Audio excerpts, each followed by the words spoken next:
Hey, everybody. It's so good to be with you today. Tamara and I are in Colorado, and to be honest, the weather has been absolutely amazing. It has been in the high 60s and sunny every day, and it's headed towards the high 70s. And after experiencing the heat dome in Victoria, Texas all summer, we have been having a great time. We're here for the Run Vision Summit, and many of you know that they're doing such a great job of reaching and discipling people who live in the most underserved parts and most difficult parts of our world to reach. And Tim and I always look forward to gathering with a group of like-hearted believers at their summit, but this year especially so, with the war in Israel and what is going on, and the ministry that precious Israeli people and Palestinian people need in the midst of this conflict. We're really glad to be here. And I'll tell you, there's some heroic things being done by house church leaders in that area of the country right now. So let's pray for them during this time. Amen. I'm also excited about our topic today. We're going to share some things that are really practical, and they're essential to establishing a really good life-giving culture in our churches. The title is How to Have Success, but to Avoid Stress in the Financial Area. And we're going to be sharing insights that over the years, I've just had pastors do their head like this and say, man, I wish I heard this a long time ago. So I'm glad we're all going to hear it today. All right. I'm going to also have with me our operations pastor at Faith Family Church, Pastor Matt Mashburn. And so I'll be sharing some principles that we're going to put in the context of the current inflation that we're pastoring within right now, and also the generations, because things are changing. Boomers are they're not aging out, but some of them are, and millennials are coming up, but they're saying, okay, what does giving look like to me? So we're going to be talking about some of that. But first, I want you to meet Matt Mashburn. We're so blessed he's with us. Of course, Pastor Larry was our administrative pastor for about 30 years, and we feel so blessed to have Matt on our team at Faith Family Church. He's been a part of ministry for decades, but he served startup churches. He served a church that had 14,000 in it and several campuses. So he just brings a ton of experience to us today, and I know you're going to love hearing from him. So Matt, welcome to the Significant Church broadcast. Thank you. I'm excited. I'm excited to be in Texas, especially now that it's not 103 degrees anymore. But we just knew God had us coming to Faith Family, so it's been a fun ride already. 4 months in as of tomorrow, so excited to be here. Wow, time flies. So tell me a little bit about what you're going to be talking about today. Yeah, so what I'm hoping to share, I like to share unique solutions, and as we talk about stewardship, I'm hoping I'll be able to give you an idea of how to gain more financial resources without bringing in more money or spending less money. So should be interesting. I can't wait to hear that myself. I'm going to have my phone here ready to take notes. Of course, you're going to help me do that. So I'm fortunate in that regard. But I'm looking forward because, next week, of course, there's just so much going on. We're going to start getting ready for Fall Fest, and then pretty soon we'll be into the holidays. And that's the season for giving, right? And so we as pastors, it's important to be ready for that season. But, the reality is that as we're giving and as we're doing the things that we're doing, really having resonance with our people. I've been a pastor 34 years. And Matt, in our church people, so I've been here 20 years. I've been here 30 years. That's one of the things that attracted you whenever you came. And that doesn't just happen. I mean, next week, you're going to be talking on resolving conflict in the church and resolving conflict with our staffs, resolving conflicts with key members of the church. And conflict's a way of life. Jesus talked to his disciples about conflict. And if you don't get through conflict well, or if you don't have a resonance with your people when it comes to things like giving, people don't stick around for a long time in churches. I'm just going to tell you a funny story, and then we're going to get started. But Jeffrey got married to a girl we think is awesome. We think Eden is perfect for Jeffrey. So Tamara wanted to bless her while she was in PA school. And she gave her like Starbucks cards 3 times in a row. And if you know my wife, everybody gives her Starbucks cards because they know she loves coffee. Well, it wasn't until about 6 months later that Jeffrey told us, actually. He said, Mom, did you know that all 3 Starbucks cards you gave to Eden, there wasn't any money left on them? And it's because Tamara has this big zip bag that she uses, and she just reaches in and grabs one. And she didn't realize she handed Eden 3 of them that she'd already used the whole thing on. So I'm sure that Eden was thinking, do they not like me? Do they wish I didn't marry their son? But of course, that wasn't the case. It was just a case that Tamara, she's administrative enough that it's not her love. Let's just say it that way. All right. And so anyway, we just manage things. And the things I want to talk about today are how to lead and to steward the faith of your people in a way where you create resonance. We all make mistakes, but if a church has great resonance in it, then you know what, things are going to be just fine. We're going to talk about that today. But before we do, let me welcome our new members to Significant Church.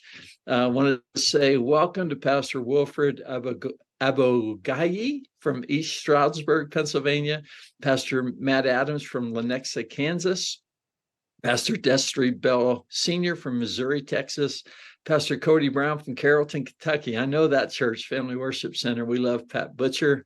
Pastor Michael DeMarco from Eugene, Oregon, Pastor Andre Finkley from Winston-Salem, North Carolina, Pastor Joshua Horton from Kingston, North Carolina, Pastor Steve Rideau Jr. from Chicago, Illinois, Pastor Michael Spector from Asheboro, North Carolina, Pastor Everett Whiteside from Warren, Ohio, Pastor Adam Wright from Lancaster, South Carolina, Pastor Florence Dervishi from Albania, Pastor Dennis McCaughey from Kenya, and Pastor Theo Salahor from Deception Bay in Australia. And if you're new, we're so excited about what God's doing through Significant Church. If you're just getting to know us, we're a network of pastors by pastors, and we're for pastors. And we're a bunch of pastors who care about the call on pastors' lives, the families of pastors, and the staff and the leadership teams that lead churches all across the country. And our goal is really fourfold. Number one, we want to celebrate the unique significance of every pastor. You know, anybody can count the seeds in an apple, but only God can count the apples in a seed, right? And only God can count the significance of the impact of a pastor who stays faithful to God. Secondly, we love creating friendships for pastors that are strengthening, supporting, and they just lighten the load of ministry. Then we love coaching pastors. We love seeing pastors get the resources they need through relationships they enjoy. And we love creating movement.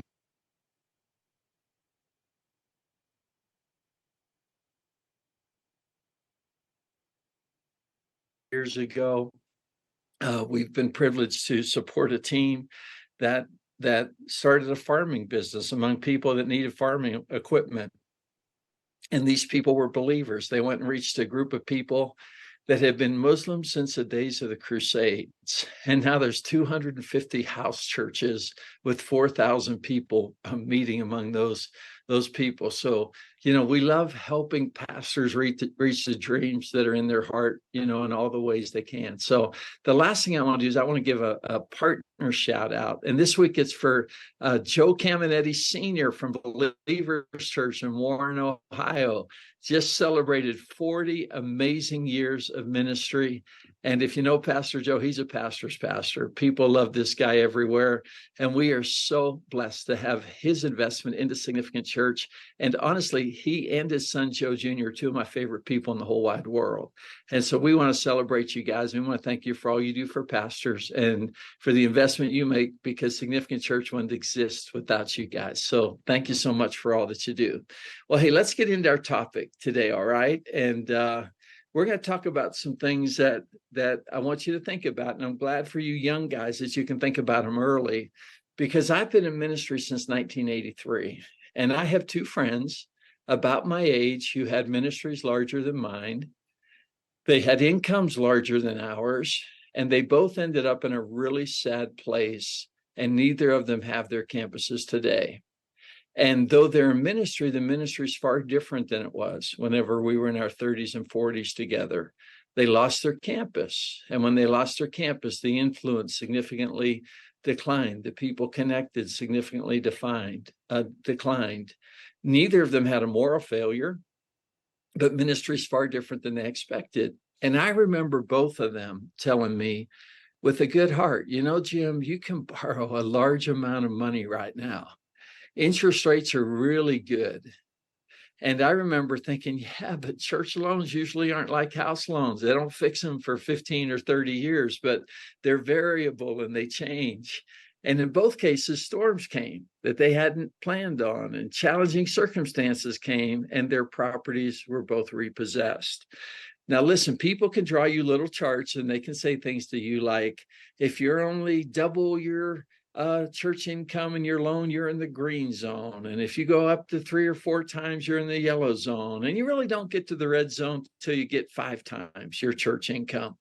I know one organization in particular, that's exactly what they do whenever they're offering you money for a loan. But listen, when the storms come, what's going to happen? And then in light of that, listen, do you really want to pay that much money in interest all those years? I'm not against borrowing. Don't hear me wrong. We borrowed $2.5 million, which was necessary to build about a $6 million campus whenever we were about 5 years into our church. And it's because if we hadn't of, we would have killed the momentum that had been developing because we wouldn't have had any space. So we took short-term debt, we paid it off, and man, the people celebrated, after 5 years, then now the money that was going to principal and interest could go to staff that was building ministry teams, could go to building out the rest of the campus. It could go to mission things going on locally and all around the world. So don't hear me wrong. I'm not saying that debt is never the right thing to do. I'm just saying there are some principles that are so important to govern our churches by. And my heart is to see you at a place of success in ministry, not a place of stress in ministry. So how are we going to avoid the stress and how are we going to enjoy success financially? Well, there's 3 things I'm going to talk about. Number 1, celebrate both generosity and stewardship in your church. Model both generosity and stewardship in your church. And in these points, I'm going to give you 2 contrasting traits each time. And what I want us to see is that balance is what brings long-term success to a church. Ecclesiastes 7:18 says this, that it's good to grasp the one while not letting go of the other. Whoever fears God is going to avoid all extremes. And in that chapter, he warns us of people being overly righteous. You can be overly righteous. I'm not saying you should go sin a little bit. I'm just saying that the way that you relate to people can be overly righteous. And in that case, you might be preaching righteousness, but it's called legalism because there's no room for people to grow the way that you're preaching. Or you can be overly understanding. I see people understand everything about people, and they don't realize that while they're understanding everything about people, people are thinking that you're approving of everything that they do. And when they have regrets down the road, they're going to feel like you're a part of those regrets. So as parents, right, we got to be real careful about that. But as pastors, it's really important that we don't err, that we cultivate generosity, but at the same time, we show people that we really take pains, in the words of the Apostle Paul, to be good stewards of the gifts that they give. I love this scripture in Ecclesiastes 7:19. It says, wisdom makes one wise person more powerful than 10 rulers in a city. And I'll say this, I've seen people strong in generosity, but they weren't strong in stewardship. And you know what? Though they had more, they end up with less in the end because they didn't live with the same balance. I've seen strong in faith, but they weren't strong in stewardship.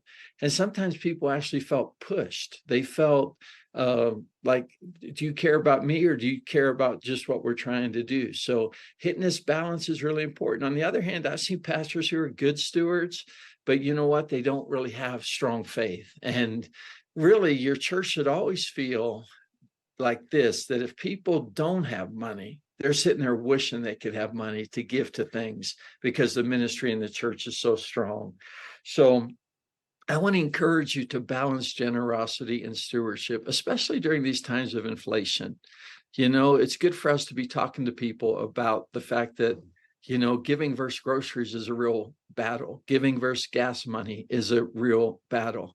And maybe some of you are my age, but listen, it shows up somewhere. I mean, the other day, my wife, the grandkids were coming in, and I thought, man, she doesn't ration for them the way she rations with me, And I was laughing with the kids later, and they said, well, man, mom doesn't invite us over when she gives the grandkids all that good food. And so just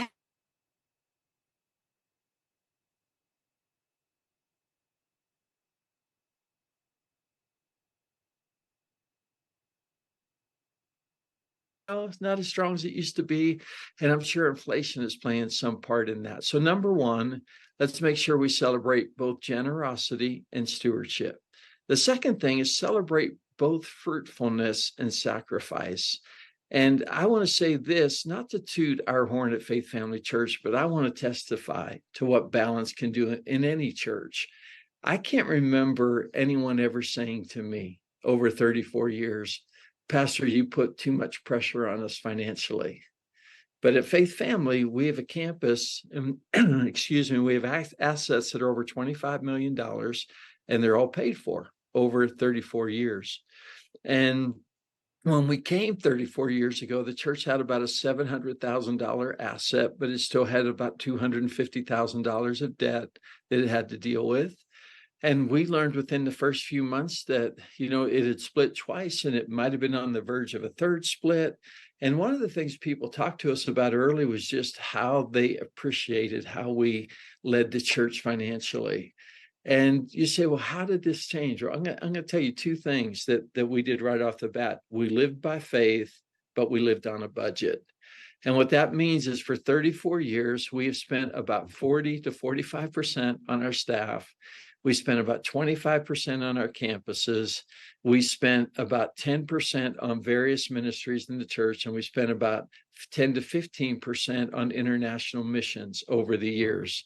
What you notice is there's a 10% break in that budget.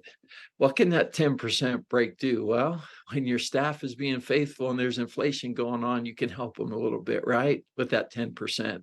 If the giving goes down, you don't have to let anybody go because of that 10%. You know what? If money's good, you can start saving that money for future buildings on campus. And when you announce to your church, hey, we're going to build the fellowship hall or the connection center, but just want you to know the last 3 years, we saved $1 million. We have $1 million towards it. Let me tell you, the residence feels really good. It feels really good when you go home that day as a pastor, or whenever you can say, you know what? Because we had $150,000 left over, we're supporting a team of missionaries for so many years, and we're going after a new tribe. So y'all pray with me as we go after this new tribe. Can you feel how balance is the secret to both avoiding stress on the budget side and to succeeding through faith on the other side? And how when those two things come together, it's a tremendous blessing to a church. And, when you hire staff, first of all, you shouldn't hire staff who aren't team builders. I love the phrase that staff can turn movements into organizations if you're not careful. But when you hire staff, what that should mean to people is we're going to have more quality ministries in our region because the church is hiring staff right now. Obviously, the campus, our campus, when we started building it, the banks told us, maybe you could build this campus in San Antonio or Houston or Dallas, but that can't be built in Victoria. Every bank in town turned us down when we tried to get the money. So our people feel good driving up to the campus that they worship on every week. And then on the mission side, who doesn't get pumped up when you hear about girls that have been sex trafficked for 500 years, but now they're studying to be, teachers and social workers and policemen, some of them, because you know what, they're not going to be prostituted at 13 years anymore because the church has a home that's doing something to change lives. So first of all, just want to encourage you that don't let these things become enemies of each other. Don't live on a budget and let it kill your faith. Don't live with strong faith, but you don't have a budget. Stay balanced and you'll avoid stress and you'll have success financially. The second thing we do is we spend every penny with passion and we don't pressure anybody. And I want you to listen to Paul's words in 2 Corinthians 9, verse 7 and 8. He said this, and I love this. He said first, and now, brothers and sisters, we want you to know about the grace God's given the Macedonian churches, that in the midst of a very severe trial, their overflowing joy and their extreme poverty welled up in rich generosity. Matt told me the other day about a lady who put $5 on her credit card because she wanted to be a part of what God was doing. And something happened and we had to contact her, and she said back that she can only put $4 on her credit card now. Wow. That blesses me. Somebody who has that kind of heart, because we know that with Jesus, it wasn't about amount, it was about attitude. Because what he wanted was everybody to have an attitude that God's work is worth investing in, because we want God's work to be done well. And I want to say this, because it's not our goal to toot our horn at Faith Family. As a matter of fact, if you're part of a significant church, you know we celebrate churches of all sizes, and we believe that a great awakening in America is going to be dependent on churches between 1 to 500 in attendance Sunday morning, because listen, 60% of people are going to churches that size. So you're very, very important, whatever size you're at right now. And I know this, I know churches with 100 members, 500 members with stories very similar to ours. I could share a lot of stories of churches that manage the way that we're managing. But sadly, the reason I'm doing this webinar today is I know a lot of people who are under a lot of stress right now. And it doesn't start with more money necessarily. It starts with a different attitude. And it starts with shooting for these balances. So Paul, first of all, notice he celebrated sacrifice, but then listen to this in 2 Corinthians 9, verse 7 and 8. He said, each of you should give what you've decided in your heart to give, not reluctantly or under compulsion, for God loves a cheerful giver. And God's able to bless you abundantly, so that in all things, at all times, even inflationary times, you have all you need so you can abound to every good work. So you notice that Paul, he led people with passion. Jesus led people into passion. The widow's mite, Jesus was leading them into passion. But he also led them into the place where nobody was pressured. They realized it was an invitation to partner with God and to do great things in the world. Who wants to miss out on an invitation to partner with God? So how do we avoid stress and enjoy success? We celebrate both generosity and stewardship. And then we celebrate both fruitfulness and the things that God can do through us with the sacrifice that it takes for people to give. And then here's the final thing that I'm going to share. Celebrate the people trying to be generous, and celebrate the testimonies of people who are just trying to be generous. You know, I like the book of Malachi, because when you read Malachi, you see that God didn't guilt people into giving. As a matter of fact, he said, just test me. Just give this a shot. And when you read the book of Malachi, it's really a book about people not learning to be loved by God. And because they didn't know how to be loved by God, they weren't blessed. And because they weren't blessed, they weren't being a blessing. So the book is really about learning how to be loved by God. But let me say this is the reason why in our worship services, we give ourselves 3 to 4 minutes every service. And I understand you don't have to do this. People do it different ways. Some people just do it at the end. But I'm going to tell you why we do it the way that we do it. I understand that, 65, 70% is given online. It's given, through phones. It's given through recurring giving. So I don't need to stop the service to take an offering. But I do it to celebrate vision within the life of our church. I do it because giving is part of a worship service, just like any other part of the worship service is. And, I can't remember the last time I did a financial series, but if you take 3 to 4 minutes every weekend and you multiply it by 52, you have 150 to 200 minutes where you've discipled people in their giving. And you know what? That's like a 5 or 6 part series you'd be doing every single year. And so that's how we tend to do it, partly because we really have a passion to reach the unchurched. We know they don't like you talking about money all the time, but they do like to hear about lives changing, and they do like to hear about vision all the time. So I don't even write offering on my notes. I write vision on my notes, because that's what I'm doing in that 3 to 4 minutes. Let me just share some of the things that we share. 2 weeks ago, we talked about a young man who was raised in a home with lots of instability. His parents seemed to move from job to job. And he shared about how through our young adult ministry and through our adult sanctuary, our regular services, and through Bible reading, God really challenged him. And he dealt with him about being more honoring towards his boss. He dealt with him about doing things unto the Lord and not just doing them for his own benefit. And then he said, man, I can't believe how many promotions I have. I have a position higher than I ever dreamed that I'd have. And trust me, bosses who were sitting in the congregation that day were saying, thank you, Pastor, for helping our people recognize the value of living with attitudes like this. And people were saying, you know what?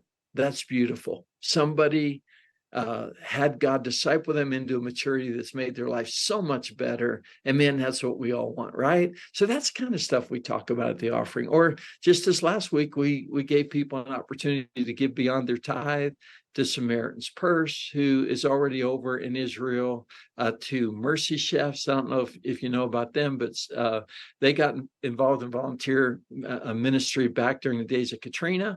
And what they do is serve restaurant quality meals to victims, to volunteers, and to people in suffering. So they hit the ground about 8 days ago, and they're over there doing that in the Middle East right now. And then there's an organization that really does their mercy through house church leaders in the region. They're doing an amazing job. They're burying the dead right now.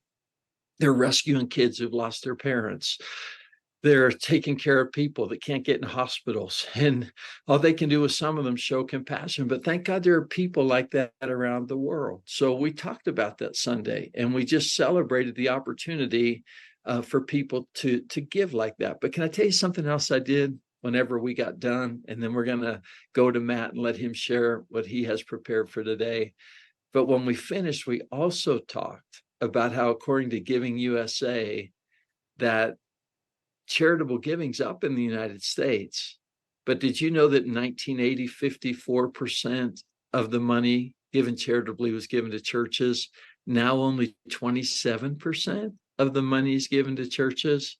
And we talked about how strong the secular spirit is in the United States.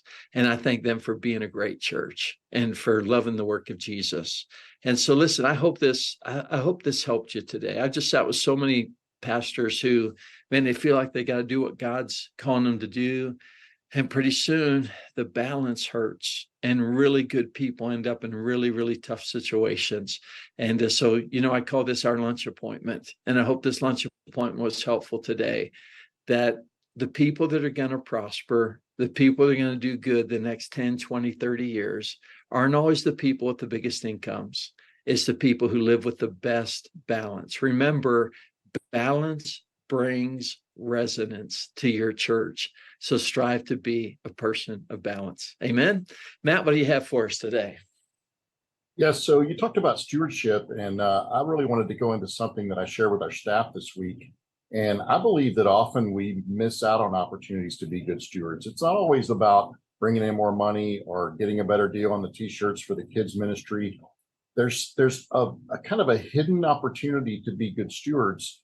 And I believe often it's when we overlook processes and we have either inefficient, unclear, or we have non-compliance with our processes.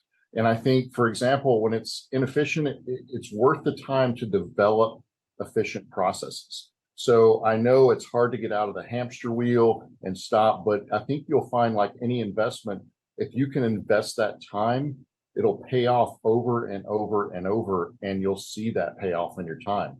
I think number two is unclear processes. You can have the most efficient, well thought out process possible, but if it's unclear, you've really wasted that time developing it.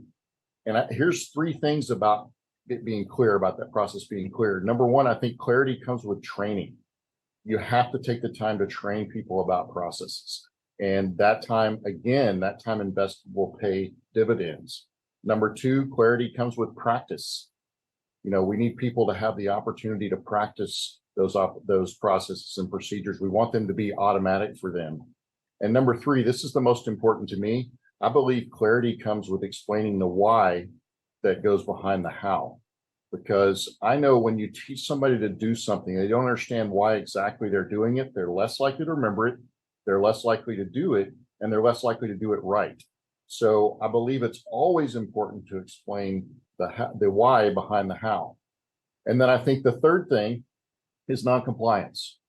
And processes require accountability, especially if the benefits are not immediately obvious to the person that's responsible for the process. You know, a lot of times we have, especially as an operations pastor, we have processes in place that maybe our kids director or our connections pastor doesn't really understand why. And I feel like we have to help provide them the reminder to follow those processes. So this week I got the chance to share with our staff, and I wanted them to kind of understand what the cost is of noncompliance. And I wanted to put it in terms that they would really appreciate. So I just took them through a couple of examples. The first one was missed clock ins. Seems like a simple thing.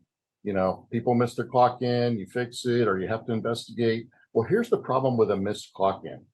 A missed clock in cost us about $25 every time. It costs us $25 in time because we have to report the missed clock in.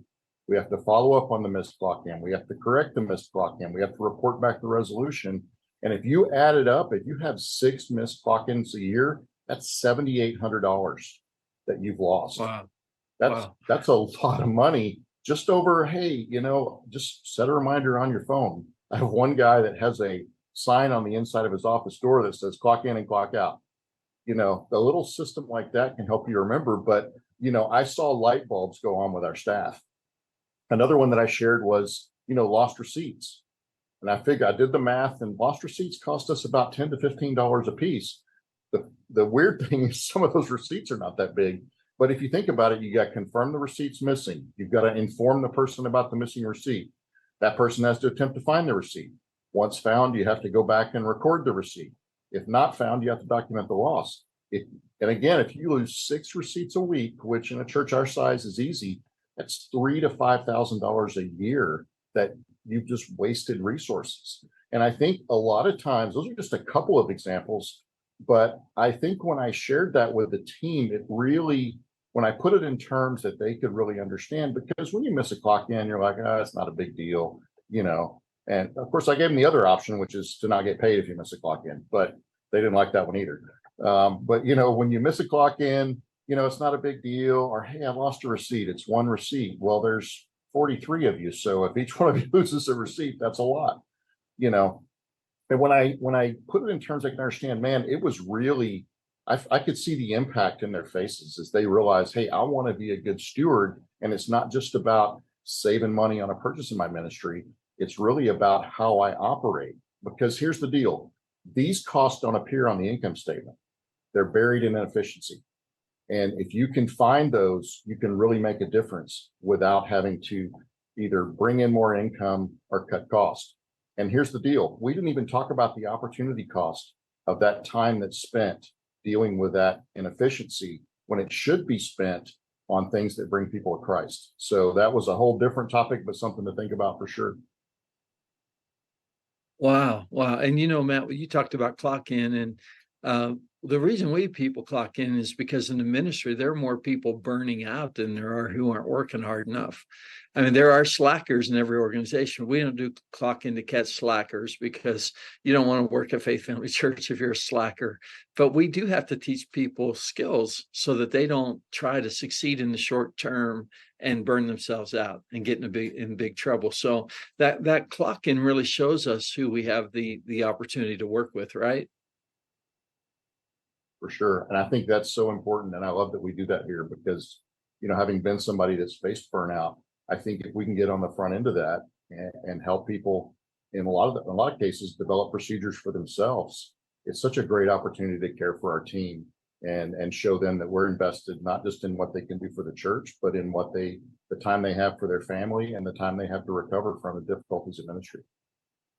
Yeah, well, the Bible says our first job is to be an example of the flock, right? So if we're not doing that, then we're in big trouble. So it's awesome. Well, hey, we've got 3 questions I want to hit, Matt, before we go today. And again, I want to remind everybody that in 2 weeks we'll be back when we talk about managing the conflict that you inevitably, whatever that word is, inevitably manage. We're going to be talking about that because we know that it's one of the things that spikes in the holidays, that when people are hurting, they just tend to create more conflict. And as a pastor, being gracious and being able to help people, to be on the front end of that, is always good. When my father-in-law, he told me, Jim, one of the most important things you do is preventative preaching, that you create a culture that causes a lot of that just to go away. And I'm so grateful he taught me that. But here's the first question, Matt. Do you have any advice for fundraising or receiving tithes and offerings? Do you have any advice for people on that? Yeah, I think the biggest thing I've seen is um, I think pastors in general don't know how to talk to people with means, with financial means. And there's a great book called Financial Giving. It's written by the gentleman that started RSI, which is a stewardship company. But I think we have to understand how people with means think about money and how they think about ministry. And if you begin to, like anything else you would talk to somebody about, if you had a new believer, you would talk to them about prayer differently than you would somebody who's seasoned. It's important to understand those conversations and how they need to be developed and had, because I think those people are the ones, we know that big gifts for most ministries are a large part of what they do. And if you can really cast vision and talk to those people that have means, I think it makes a huge difference. Yeah. And, I was going to say this earlier, but I always like to stay in time and I like to get you guys out on time. But so I saved it for this part, that according to Barna, millennials as a percentage of givers, that a higher percentage of millennials are now giving to churches than boomers. That shocked people. That was a shocker. But if you think about it, as a pastor, you see we've got two kinds of boomers. We have boomers who are generous. We have boomers who understand the call that local church has, the importance that local churches have to communities. And man, if they left us, we'd all be in trouble, right? And so there are more millennials giving, but boomer giving outpaces millennial 4-1. Now, some of that's just productivity, right? That in my 50s and 60s, I could give 3 times what I gave when I was in my 30s. But it's not all that, some of it is that 36%, now get ready for this, 36% of millennials who attend church say they don't even understand what tithing is.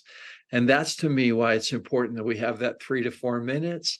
And with balance, we bring people into how God thinks about money. And what Matt just said about people without means, man, don't be hard on the single mom who is just learning and wondering if church is the answer. Don't drive her out of your church. Don't drive her out because she's not meeting your nursery quota plan. Put your arm around her and say, well, we hope one day you'll be able to do it, but hey, it's our joy to take care of your baby this week. And the same thing with giving. And people that are big givers, they sure enjoy watching a pastor who has that kind of compassion and that kind of understanding. Let's go to our second question, Matt. And here's a second one. And that is, let me get it here. Yeah. Do you have any books or training materials you'd recommend? You just mentioned one. Maybe you could mention it again if guys didn't get a chance to write it down.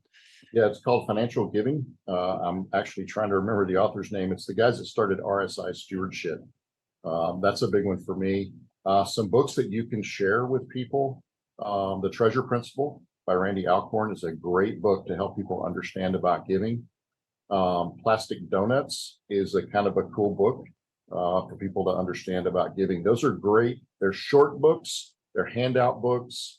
They're easy for somebody to read in an afternoon, but they do a great job of explaining, okay, why do we give? And what does it look like? And how do we develop that discipline? So those would be a couple of the resources I'd recommend. That's great. Well, let's go to our final question. And that is, do you have any advice for how to keep your team within budget without squashing their passion and their vision? Yeah, I think one of the best things I can do is be a sounding board for them. I don't want to control what they spend. I believe that we hire people and we let them be experts in their area. So I don't want to be in a situation where I have to approve every expense or be involved in every decision, because to be quite honest, they know more about it than I do. But I also want to be a sounding board for them. And I just had this conversation the other day. Somebody came and said, look, we're going to go a little bit over budget to buy this, but instead of paying $79 in shipping, we're going to get 100 more books. And I'm like, okay, I'll find the extra money because that just makes good sense. And I feel like that if I can sit down with them, sometimes I can provide a creative answer. Sometimes it's just affirming what they're doing so they don't have to feel the weight of that decision. But I think it's availability. And then over time, that becomes the training needed for them to be able to make those decisions on their own. So I just feel like availability is really a key to that. Yeah. And, I'm going to add this, that the Bible says that we give and God fills our storehouse, right? So if we're not giving and God's not filling our storehouse, something's wrong. Either we're doing more of our own thing, we're driving people, but there's a spiritual adjustment to make anytime you're not in that place of joy where you're giving and you're investing, you're giving it all you've got, but you're also aware of your storehouse and you're also aware of just staying in budget. So, and let me just say this as a side note, that one of the things guys are dealing with now are maintenance issues. When your air conditioning goes out, how much is that going to cost? And are you putting money aside every single month to take care of your air conditioning and the different needs? Do you need to bring somebody in to assess your campus and to figure out what it means for you to budget well over 30 years for the campus that you have? Those are big issues. Excuse me. Got a little sneeze coming on, but those are big issues for churches right now. So I would just say that for your young staff who feels like, well, you're squelching vision, if you'll let me go, the church will grow. I've had this talk repeatedly with staff. In fact, when they leave, it's one of the things they say and laugh. They say, Pastor Jim, I learned the difference in an investment and an expense. Thank you for teaching me the difference in an investment and expense. If we're investing in what God tells us to invest in, He always gives us more than enough, and He understands storms come. You need a storehouse for those storms. You're not like the guy building bigger and bigger barns whenever God's going to say, why'd you keep building bigger and bigger barns? That's not who we are. But we are people who understand the value of a storehouse. So, hey, let me just finish with a funny story you can use in your church. All right. We're all looking for funny stories. But years ago, a lady came up to me and she said, Pastor, I got to tell you this story. She said, I give $1 every week to my 8-year-old daughter, and I have her put it in the children's church offering. She said, well, last Sunday, I noticed when she came home, she was keeping that $1 and she was putting it in her little bank or putting it somewhere. And so I caught her and I said, honey, why didn't you give your $1 to Jesus when you went to church? And she said, it's because I didn't see Jesus anywhere in my church. And that's the ultimate issue with giving, isn't it? Do they see Jesus? Do they see him saving souls? Do they see him getting people off drugs? Do they see marriages coming together? As long as that happens, people are going to be given to the kingdom and they're going to be given sacrificially. As long as we have authenticity, I want to encourage you, you can just keep on increasing and you can be at that point where you're avoiding the stress through one side of the wisdom balance and finding more and more success through the other side of the wisdom balance. So, hey, I hope that helped. Matt, do you have any closing thoughts you want to share? I would just say if you're a church that maybe can't, that's not at a place yet to have an operations pastor or financial guy, there's probably somebody in your church that could serve in that role. There's probably a business owner. There's probably somebody who has that background that would be more than happy to use that gift to help you. So don't be afraid to tap into somebody who has experience in the financial area and use that resource instead of trying to kind of figure it out yourself. I think there's a lot of people out there would love to be that part of their church. Yeah, that's wisdom. That's wisdom right there. So, well, hey, we sure appreciate you, love you, pray for you. We're here for you. Thank you for slugging it out every week. Believe this weekend's going to be fantastic. God's going to touch people in a big way. We'll see you in 2 weeks. We'll be talking about handling conflict well with our staff and within our churches. We count it an honor to serve you, and blessings to you. We'll see you in 2 weeks.